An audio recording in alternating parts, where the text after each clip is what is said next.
E aí? Eu que o diga, viajante. Posso chamar de viajante também ou não? Claro, papai. E aí, irmão? Grande honra estar com você. Tá, Murilo, bom estar Como, contigo também. Ótimo.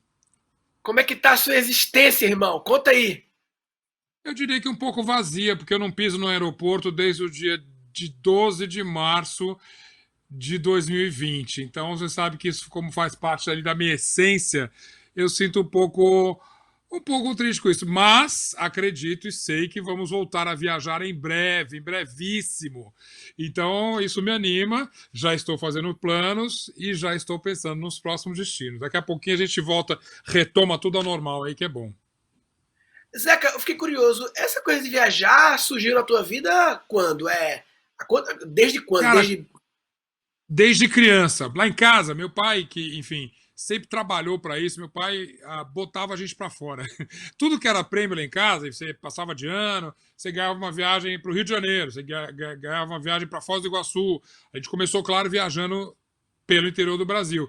Mas ele sempre botou mim e nos dois irmãos, depois eu tive uma outra irmã também, a noção de que viagem não é simplesmente um lazer. É um conhecimento. É uma coisa que você vai, você se diverte e você volta aprendendo alguma coisa. E isso, para mim, ficou um DNA, que é, até hoje, mais ou menos o que significa para mim. Mesmo que eu vá fazer uma viagem de trabalho, é óbvio que eu vou me divertir no sentido de não virar à noite nem nada, mas eu vou conhecer, vou aprender coisas, vou ver gente interessante, eu vou tentar tirar daquela viagem um pouquinho mais do que simplesmente a reportagem que eu fui fazer, o encontro que eu fui participar.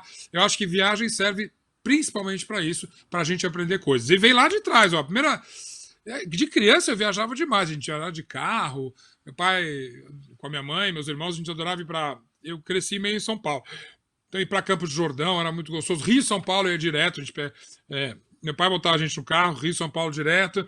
Mas lembro de ir para Poços de Calda. Viajava muito de carro, sobretudo por aqui, perto. Nordeste eu só fui conhecer mesmo quando eu fui para a faculdade e virei mochileiro de primeira ali. Acho que todo mundo começa com uma mochila, né? Quando tá Sim. sozinho. Mas E, o comecinho mesmo, essa vontade de viajar, foram meus pais que colocaram. E aí eu digo, eu sou o mais conhecido, enfim, mas meus dois irmãos, que também, a gente é tudo parecido, assim, minha mãe brincava que ela tinha trigêmeos em casa, a idade é muito escadinha. Os outros são menos conhecidos, mas eles também adoram viajar, estão sofrendo tanto quanto eu por não poder ficar indo e vindo mais, e já planejando para assim que a gente puder viajar, seja por trabalho, seja por lazer, seja por conhecimento, tem viagem que é só de educação, que a gente vai voltar a viajar. é como se quando a gente viajasse, é como se ativasse um olhar de curiosidade, né? Tudo fica mais belo, né? A gente olha uma coisa que na nossa cidade passaria irrelevante, mas só por estar viajando Exatamente. ativa um olhar assim de ó. Não, exatamente. Deixa eu te perguntar, você é de onde, da tua cidade? Você Eu cresceu sou de onde? Recife. Sou de Você cresceu Recife. em Recife, que é uma cidade que, bom, não vou nem comentar, começar a rasgar a seda para Recife, que é uma delícia.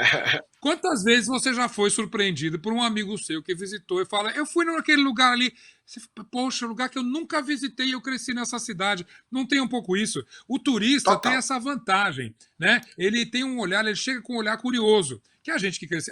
Eu moro em São Paulo, eu sou de Minas Gerais, sou do interior de Minas Gerais, de Uberaba, mas eu cresci em São Paulo. E às vezes você recebe um amigo aqui, sobretudo estrangeiro, que fala: Rapaz, eu quero ir nesse jardim aqui que me falaram que é bacana, tem uma ponte bonita que eu quero visitar. E você fala: Nossa, eu nunca prestei atenção nessas coisas. Recife é outro exemplo. Tem um leque de cultura aí que eu mesmo que vou sempre, nem consegui abraçar tudo. O próprio Recifense também fala: Poxa, se tem lugar que eu ainda quero ir. Muito. E como você mora na cidade, você fala: Bom, eu vou. Um dia eu vou, um dia eu vou, um dia eu vou. Então o que é bacana da viagem é isso. Como você disse, abrir a nossa curiosidade. Tem uma tecla assim que fala: Opa, deixa eu aproveitar esse lugar que eu tô. Eu nunca sei quando é que eu vou voltar e eu faço isso. Cada viagem para mim é como se fosse a última.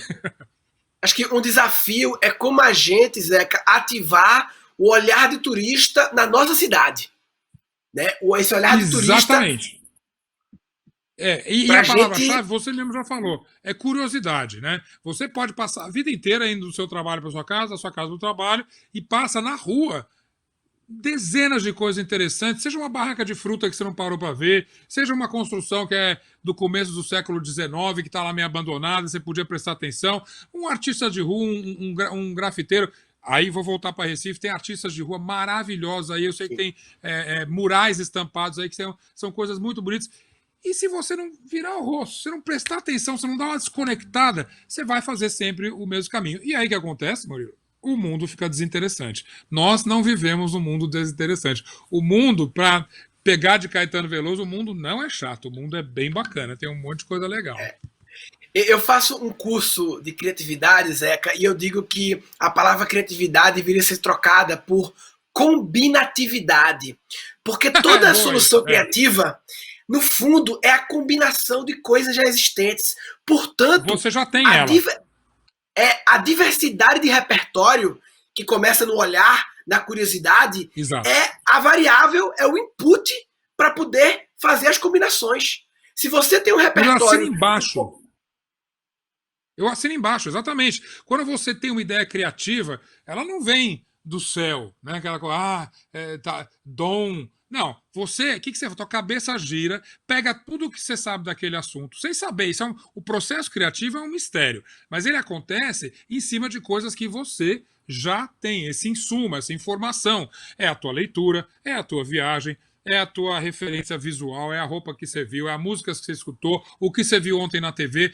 Tudo isso, eu sempre falo, tudo é educação. Né? Não é só uma sala de aula que é educação. Quando a gente fala em TV educativa, eu falo, poxa vida, será que eu preciso falar, olha, agora estamos numa teleaula para você e eu vou te ensinar a fórmula da combinação do carbono. Isso é super válido e funciona também.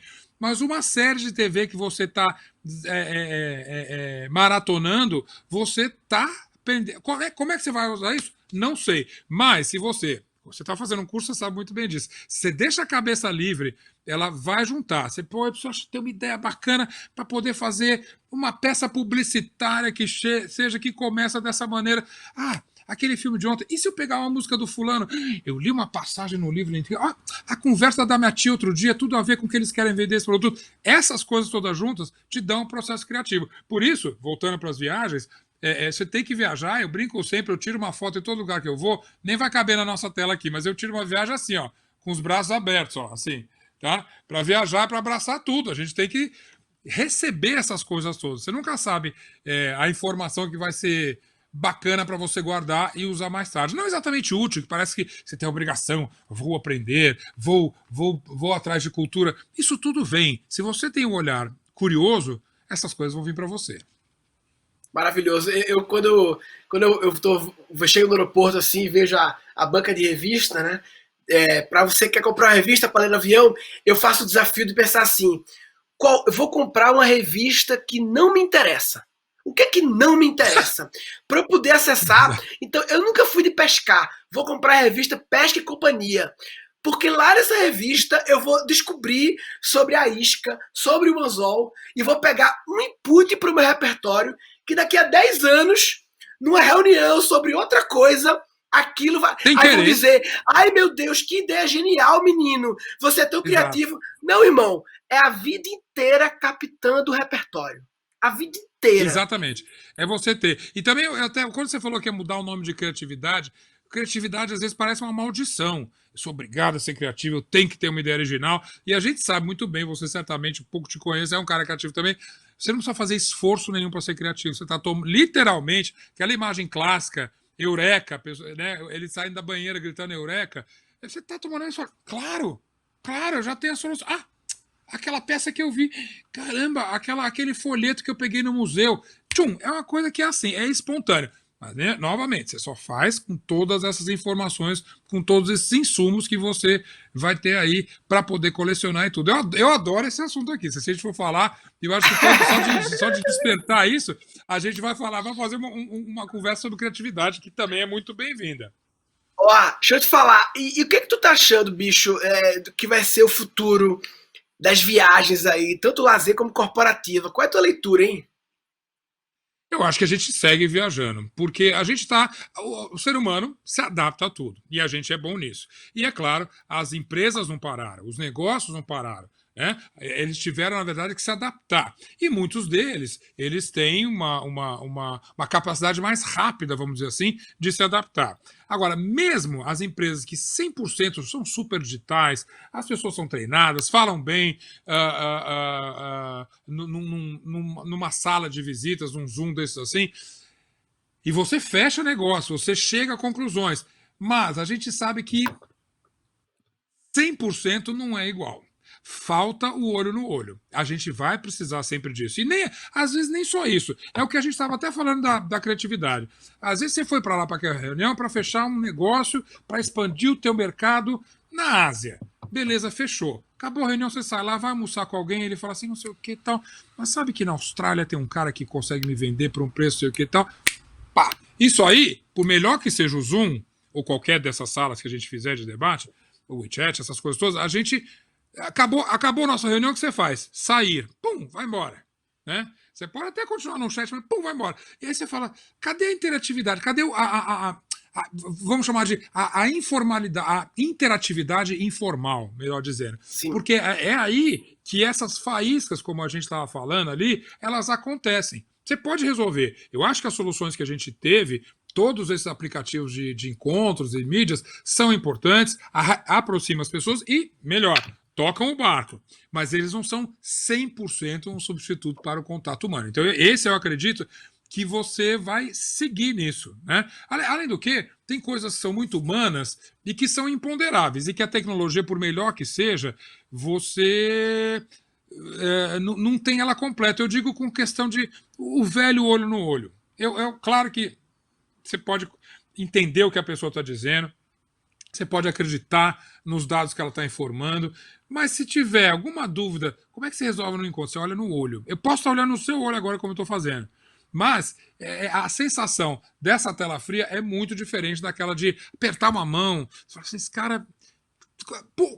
Como é que... Da onde veio a expressão sentir firmeza? Sentir firmeza, você apertou a mão de alguém e falou, sentir firmeza. Beleza, é aí que vai, né? E como é que você vai apertar uma mão numa sala de conversa? É muito difícil. Então, eu vejo com um certo otimismo. Vamos nos adaptar? Vamos. Eu acho que quando você for finalmente fazer viagens corporativas para fechar negócios, reformar diretrizes, fazer projetos para o ano seguinte, você vai ser, inclusive, muito mais objetivo. Porque várias coisas você já vai estar resolvido por aqui. Né? Detalhezinhos pequenos, orçamento, fechou, não sei o que e tal. E você chega lá, o que você faz? Você conversa, você sente, você vê a temperatura do que você está dizendo, como uma coisa foi recebida, não foi bem recebida. Né? Digamos que alguém solta uma ideia numa sala de conversa e aí o vice-presidente fica assim. Ele fala, opa, desculpa, travou a tela. Travou a tela. Na verdade, ele está com aquela cara ruim, ele não gostou da sua ideia, tá aquela desculpa da tela travada. No dia, na reunião ali, ele vai fazer uma cara esquisita, ele vai te responder, né? Essa informalidade, ela será sempre importante, não importa a tecnologia. E para isso, acho que a gente continua viajando. Para o lazer, eu sou, obviamente, um entusiasta e eu quero que volte logo. A gente, sobretudo no Brasil agora, está com uma certa dificuldade até de ser bem-vindo nos outros países, porque a gente passa por uma crise muito séria de saúde e eu diria que justificadamente, os outros países têm um pouco de receio de receber o brasileiro. Agora, novamente, isso vai passar, isso já está passando. Eu sou um eterno otimista, né? Não exatamente, o número de mortos não está exatamente diminuindo. E com isso a nossa imagem talvez ainda vai demorar um pouco para ser tão liberada assim. Mas eu acho que a gente volta a viajar assim, e aí eu digo, o brasileiro é sempre muito bem recebido. Né?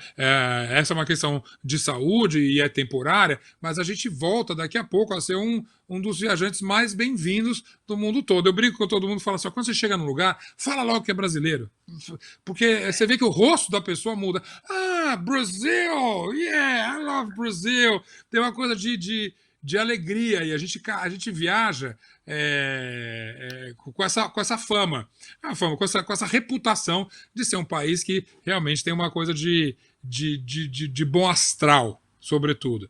Claro que a gente não está no melhor momento para vender esse bom astral, mas a gente vai melhorar. E aí a gente volta a retomar isso. Então, vamos viajar de novo? Vamos, com muitos cuidados, né?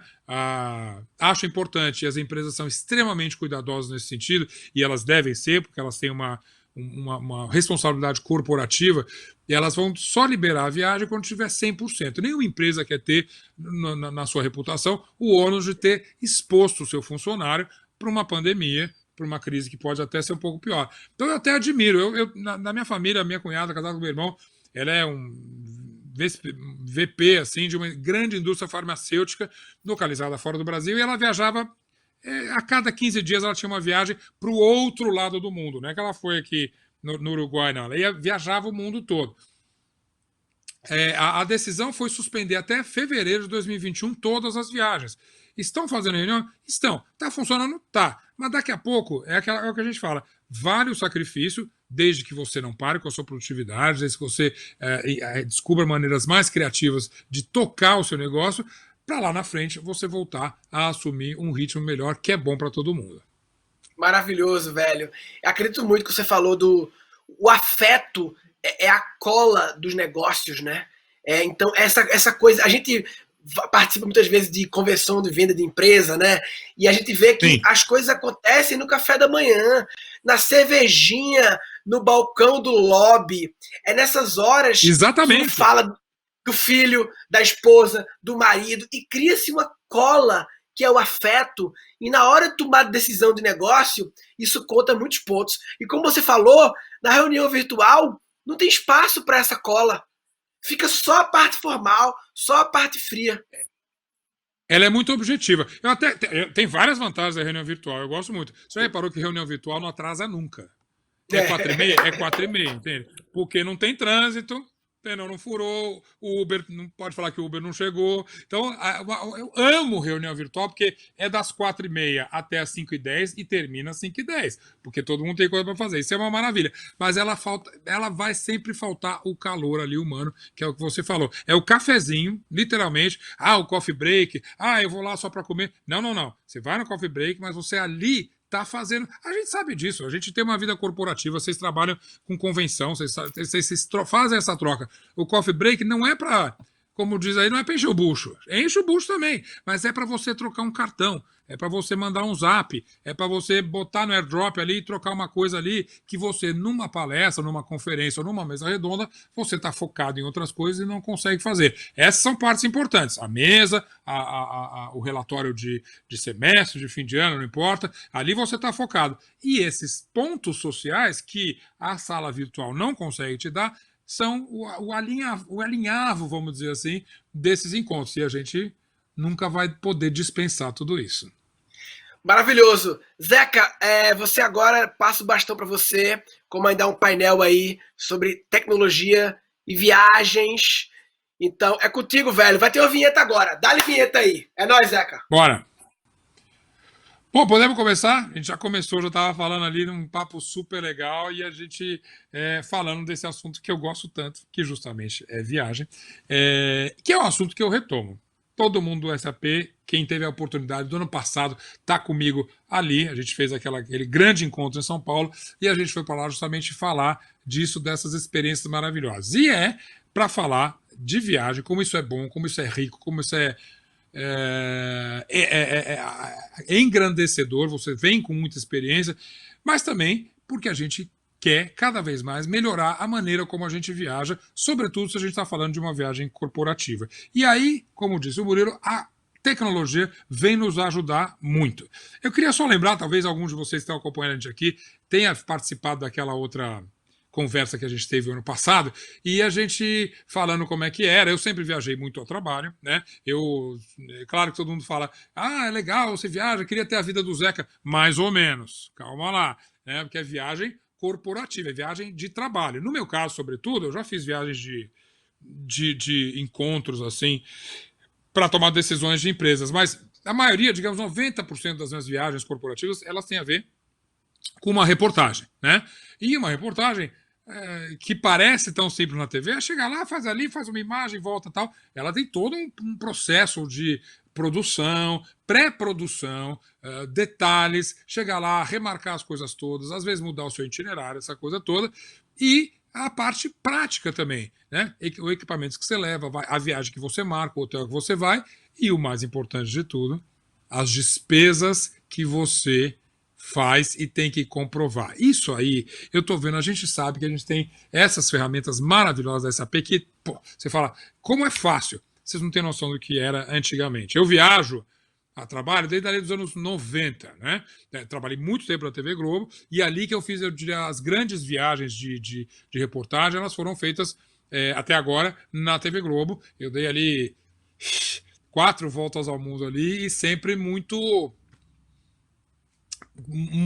trabalhosas, né? Novamente, você vê na TV, você fala que legal, olha o Zeca ali na praia, olha, sei lá, naquela viagem ele foi pegar uma onda, foi pro Havaí, peguei. Não, tudo isso envolve um grande esforço de uma equipe incrível que vai estar acompanhando todos esses detalhes.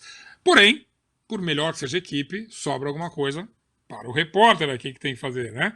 E nessa época a gente foi viajar, eu estou tentando lembrar aqui, para falar de tecnologia, presta atenção, de uma viagem que eu até contei no último encontro, que foi aquela que talvez eu digo que quando alguém me pergunta qual é o projeto mais legal da sua carreira, na hora eu respondo assim, a fantástica Volta ao Mundo. O projeto de 2004, imagina só, 16 anos atrás, bastante inovador naquela época, onde a gente não só tinha uma coisa bacana, que é a interatividade, que eu acho que é uma coisa que eu aposto muito em televisão, estou apostando agora num projeto novo que eu estou fazendo na Bandeirantes, que é você pedir para o público participar. Né? A grande sacada dessa volta ao mundo que a gente fez no Fantástico em 2014, ela tinha a ver com o público decidir, escolher junto com a gente qual seria o destino mais recomendável assim, para a gente visitar no domingo seguinte. A cada semana, e olha que foram 18 semanas, 4 meses e meio, a cada domingo a gente dava 2 opções e pedia para as pessoas escolherem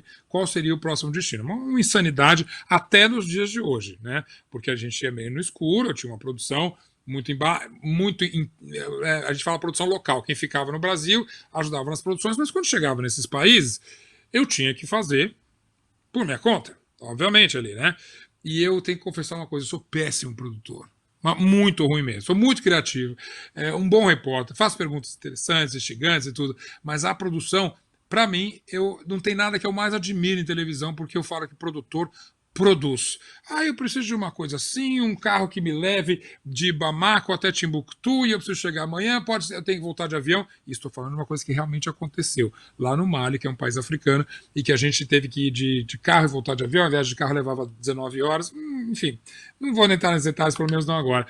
Mas o que é maluco é que a produção produz, e eu fico encantado. E eu que tive que produzir isso. Mas eu sou péssimo produtor. Não sou péssimo, as coisas acabam saindo. Mas eu não sei fazer direito. Então me dá um trabalho desgraçado. Hoje em dia, novamente, vocês têm essa ferramenta que ajuda maravilhosamente tudo. Mas, naquela época, eu tinha que fazer o meu grande pesadelo dessa viagem. Quando eu falo em 18 semanas, a gente está falando de 16 países, né? Cada semana, porque alguns foram repetidos, a Índia a gente ficou 2 semanas, na Grécia a gente ficou 2 semanas também, então deram 16 países para 18 semanas. Muito bem, e eu tinha que a cada semana lidar com uma nova moeda, novas realidades de prestação de conta e novos perrengues, né? Eu tinha que nem todo lugar era, digamos, a Espanha que eu consegui recibo para tudo. Experimenta aí, por exemplo, para o Uzbequistão, um país da Ásia Central, onde eu apanhei feio nisso aí.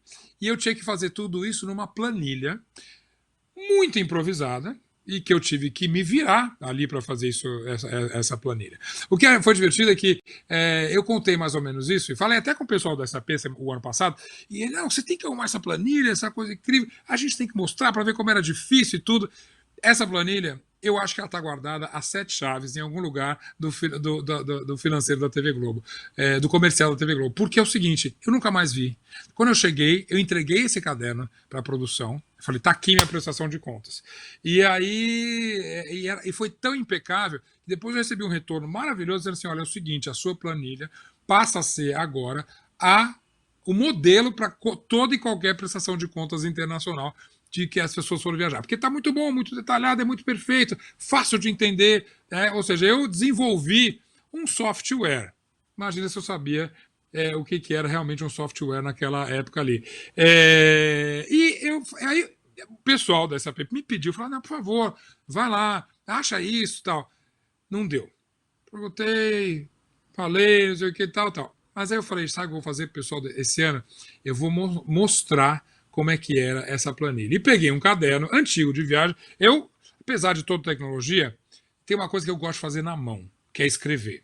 Eu até escrevo também no celular, iPad, faço muito relatório, mando pergunta e tal. Mas quando é uma coisa pessoal, um diário de viagem, eu gosto muito de escrever à mão. Porque são pensamentos mais soltos, você não. Enfim, eu acho sempre que o teclado te ajuda a fazer uma escrita objetiva, mas não uma escrita solta. Então eu gosto muito de viajar. Então eu tenho. Aliás, vocês estão vendo aqui, vocês estão na minha casa aqui, esse aqui é um cantinho da minha casa. Não é um fundo de verdade, não, tá? Não é aquelas que eles estão vendendo na internet, ó. Tá vendo? É de verdade. Se eu quiser puxar um livro aqui, ó, eu puxo, tá aqui um caderno, tá? As coisas são de verdade. Também não tem nenhum livro para impressionar. Na verdade, se você ficar impressionado com alguma coisa, é com a bagunça. Olha as bandeirinhas que tem ali, são bandeiras que eu coleciono no mundo todo, até gostei mais desse enquadramento. Mas enfim, eu fui a mexer. Aqui tem vários cadernos de viagem. Aqui, vou até botar mais para cima aqui, tá vendo? Aqui, então, é tudo caderno de viagem. Bem bacana, bem misturado. E como bom viajante, é bastante bagunçado. Mas eu peguei um deles, que tinha algumas páginas sobrando. Esse caderno aqui, eu comprei em Hong Kong. Nunca esqueço. Isso aqui é uma fachada de Hong Kong. Aqui, eu não sei se dá para ver direito, mas aqui você vê bem, né? Coisas escritas em chinês, em mandarim, provavelmente. Isso é uma fachada de Hong Kong. E é bem parecido. Isso é um dos cadernos que eu usava para viajar. E eu tinha algumas folhas sobrando e eu fiz mais ou menos a minha planilha de prestação de contas. Que vocês podem ver, é uma coisa realmente muito simples, né? A coisa mais simples, inclusive, era a minha caligrafia, que não é fácil, eu confesso, nem para mim. Mas eu tentava ser organizado, né? E eu peguei aqui, tentei recriar, mais ou menos, não falei do Uzbequistão à toa, é que a viagem, a escala do Uzbequistão foi, digamos, ligeiramente complicada. O Uzbequistão até hoje não é um país muito fácil, né?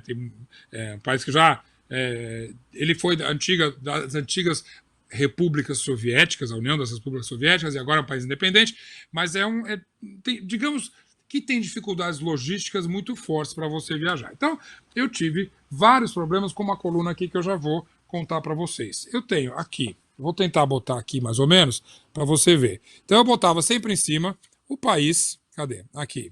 O país que eu estava, no caso, o Uzbequistão, o câmbio da moeda que eu estava lá, o Uzbequistão, a moeda chama-se SUM, S-U-M. E eu fiz isso com o câmbio atual, eu confesso que eu não lembro o câmbio de 2004, mas vocês vão me entender para efeitos de cálculo. Então, $1, que é a prestação de uma viagem internacional, a gente fazia sempre com a base no dólar, vale 10.209 SUMs do Uzbequistão. E aí, eu tinha que fazer essa maluquice aqui que eu vou explicar para vocês. Começando, então, pela data, né? Onde é que eu estava, os dias aqui, 5 de maio, 6 de maio e tudo. A cidade que é importante, sobretudo para eu me organizar depois, para eu saber exatamente de onde eram aqueles recibos, aqui. Então, Tashkent, aí esse foi um dia de viagem, Tashkent a Samarcand, que é um lugar que a gente foi. Samarcand é uma cidade incrível. Na verdade, a viagem no Uzbequistão era para ir para Samarcand. É uma cidade antiga, persa, da Rota da Seda, uma cidade que tem madraças, são as escolas muçulmanas maravilhosas. Se você um dia passar pelo Uzbequistão, visite Tashkent, mas vá para madraça, para Samarcand. E aí começava a complicar um pouquinho, porque eu tinha que colocar a despesa, né? Então, por enquanto aqui tá fácil, né? Vamos colocar aqui para você ver. Táxi, jantar no hotel, motorista para Samarcand. Isso aqui eu acho que era o quê mesmo? Eu mesmo estou entendendo. Tá vendo? Já começam as dificuldades. Almoço na estrada, gasolina, jantar, aqui, e depois aqui eu peguei deixa eu ver, a guia. Tá? Os valores todos em SUM. Aí eu passava isso para o valor do dólar, aqui, né? E aí vem a parte mais complicada, recibo. Tá vendo? Tem vários nãos aqui. Porque quando você viaja, às vezes você precisa ser um jogo de cintura. Ainda mais se você viaja pelo Uzbequistão. Era bastante complicado. Então, quando não tinha aqui, eu tinha que inventar uma desculpa e explicar que aqui, deixa eu ver o que eu tenho aqui. Pegou motorista, não tinha Uber ainda não era coisa assim, não era essas coisas boas. Motorista do aeroporto para o hotel. Aí a outra, quando tinha, às vezes eu tinha que colocar observação, porque, por exemplo, o motorista que levou a gente para Samarcã, ele foi pago pelo hotel. Então, ele não aparece, eu não tinha um recibo aqui. Porque, depois, além disso, depois eu botava um clipe aqui, é claro, e anexava daquela semana todos os recibos. Olha a trabalheira. Olha a trabalheira. Né? E se, por exemplo, o motorista que a gente pagou, ele foi pago no hotel, na recepção do hotel, está na conta do hotel. Então eu tinha que botar uma observação aqui de que essa conta aqui foi paga no hotel. Aí, refeição, jantar na rua, logo que não tem equipe, a gente comeu na rua. Aqui, a guia foi pago direto. A guia, se eu me lembro bem, era uma professora. Então ela pegou o dinheiro, botou no bolso, escreveu num pedaço de papel, recebido, TV Globo, 600 mil sums. E aqui, então essa era a minha coluna que eu mais temia, essa coluna aqui, não, essa aqui é a que eu mais temia, isso, cheguei, e no finalzinho, a somatória ia vendo quanto é que eu estava gastando naquele dia, porque a gente tinha, inclusive, uma verba diária. Este aqui era o meu software em 2004, quando eu tenho a volta ao mundo. Agora você pode imaginar, tinha pelo menos, alguns países eu usei mais de uma página dessas, tinham 18 páginas assim, cada uma virando, cada uma com os valores, cada uma com seus problemas, cada uma com sua diferencial, com seu diferencial ali para eu conseguir ajeitar. Fácil, né? Agora imagina se eu tenho essa ferramenta maravilhosa que hoje em dia você pega, coloca lá, já debita, já calcula, já tem a comprovação, já tem assim, isso aí, hoje em dia, que é uma questão de cliques, eu tirava pelo menos uns 40 minutos todo dia para fazer isso aqui num dia simples, quando eu não tinha que explicar muita coisa, eu tinha que justificar, às vezes sobrava um recibo, eu achava um recibo, quantas vezes eu pegava um recibo no restaurante para poder cobrir por exemplo, da guia que não me deu aquele recibo e tudo. Que trabalheira danada. Isso é o que eu acho mais incrível, é que a gente fala, poxa vida, parece que o Zeca está contando uma história do século passado. Não é exatamente do século passado, tem 16 anos. Mas as coisas evoluíram e evoluíram para muito melhor. Então eu tenho certeza que hoje, como a gente até já falou no domingo, no ano passado, essas coisas facilitaram muito a vida da gente e vão transformar e vão deixar a gente finalmente poder aproveitar a viagem de outras maneiras. Na conversa com o Murilo ali, a gente estava dizendo bastante que tem a curiosidade faz a gente ter uma viagem sempre muito mais rica e muito mais interessante do que a gente saiu programado para fazer. Novamente, é importante, você vai lá, você faz o submit, você contrata a pessoa, você faz a compra que você tem que fazer, as conexões necessárias, mas perder tempo com prestação de conta realmente é coisa do passado. Você não tem essa desculpa. Você vai lá, você coloca o recibo, você digita as coisas, as informações ali, ou às vezes a própria leitura ali te facilita bastante para você ter essa coisa tão simples e aproveitar o resto da viagem, inclusive essas coisas tão interessantes, que você pode até falar de dinheiro e de despesas com coisas muito fora do seu imaginário. Eu estou contando isso porque ao falar que eu estava prestando conta e coisas assim, eu me lembrei de uma viagem que eu fiz para um lugar chamado Papua Nova Guiné. Deixa eu ajudar você. É difícil. Papua Nova Guiné é um país muito longe. Como se não bastasse ser longe, é um país muito isolado. É um daqueles países, entre aspas, modernos, que ele politicamente é um país moderno. Mas, na verdade, é metade de uma ilha de Guiné, de Nova Guiné, a outra metade é da Indonésia, né? E essa Papua Nova Guiné virou um país independente, que é, na verdade, uma mistura de mais de 800 etnias. E isso, a gente fala em 800 etnias, é um país tão grande quanto o Brasil. Não, turma, é uma ilha. Eu tenho medo de arriscar aqui, mas ela não é muito maior do que, digamos, o estado do Espírito Santo. Eu preciso conferir isso aqui. Posso estar falando bobagem, mas não é para você imaginar que num espaço bem menor, que para o Brasil é uma fração do seu território, lá moram 800, convivem mais ou menos pacificamente, umas 800 etnias. E é complicado. É difícil de viajar, difícil de acesso. Se você quiser fazer uma viagem um pouco diferenciada, dá trabalho, você vai ter uma coisa de logística que é bem difícil. Mas nesse lugar, eu fui fazer um trekking. Eu achei que eu ainda tinha saúde para isso. Eu estou falando agora, eu tenho 57 anos, mas eu fiz essa viagem em 2011. Então eu tinha Justamente, 48. E achei que estava com tudo em cima. Fui fazer um trekking de 75 quilômetros. Não num dia só, é claro, isso foi ao longo de 5 dias, se não me engano. Ah, visitando algumas dessas etnias, pegando espetáculos inacreditáveis, coisas que eu já descrevi em textos, em colunas, em coisas incríveis. E no final disso, a gente chegava numa praia belíssima, onde a gente descansava, era tudo acampamento e tal. A gente descansava no acampamento e depois passava um dia inteiro numa ilha pequena, perto da ilha principal que a gente estava, para conhecer mais uma etnia, mais uma outra tribo, se você preferir chamar, eu no respeito ali chamo de etnia, que era bastante distante da realidade do dia a dia que a própria ilha de Papua Nova Guiné tinha. E eu fui com muita curiosidade, porque olha só como são as coisas. Lá eles diziam que é a terra dos meninos loirinhos. E é um lugar realmente curioso, porque eles têm a pele muito morena, realmente. É uma etnia bastante escura, assim. E você tinha, naturalmente, o cabelo loiro. E era uma coisa muito específica dali. E era muito bonito, muito bonito. Não tinha. A gente vê hoje em dia, e graças a Deus a gente tem cabelo tudo quanto é cor, independente de onde a gente está. Mas naturalmente aquilo era uma raridade. Eu fui conhecer isso. E achei, fui chegando, via, e é só quando era criança, depois eles cresciam, o cabelo perdia essa coloração loura, assim. E aí eu fui, achei isso interessante, mas aí, mais legal do que isso, olha só como é importante estar aberto para as curiosidades todas que isso pode vir. Você tem uma. Eu comecei a ver as pessoas com uma espécie de. Parecia um. Era um colar, mas não sei se era exatamente um colar, era um colar enorme, parecia várias, eles usavam, muita gente usava no pulso, várias pulseiras enroladas assim, e eu achei curioso, achei que era uma tradição, achei que era um enfeite, uma coisa de tradição, e o guia que estava comigo, eu perguntei o que é aquilo, ele falou, é legal você perguntar, porque isso aí é a moeda deles. Eu já achei esquisito, foi moeda? Que coisa mais estranha. Como assim? E são, na verdade, eu tenho no Rio de Janeiro. A gente está falando da minha casa de São Paulo. Se a gente estivesse falando do Rio, mostrava para você, porque está numa estante nessa.